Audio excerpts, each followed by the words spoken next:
Connecting Ecwid to TikTok allows you to showcase your products to a broader audience and leverage TikTok's unique shopping features. Here's how to set it up. Create your Ecwid account. If you haven't already, sign up for an account at Ecwid and set up your online store. Access TikTok integration. Log into your Ecwid dashboard and navigate to the settings section. Then select sales channels. Connect TikTok. Look for the TikTok option in the list of available sales channels. Click on Connect or Add next to TikTok. Log into TikTok. You will be prompted to log into your TikTok account. Make sure you have a TikTok for Business account or create one if necessary.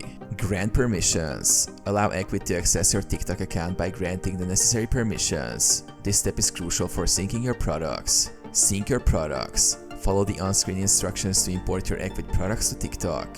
You can customize how they appear on your TikTok profile. Start promoting. Once connected, create engaging content to promote your products on TikTok and drive traffic to your Ecwid store.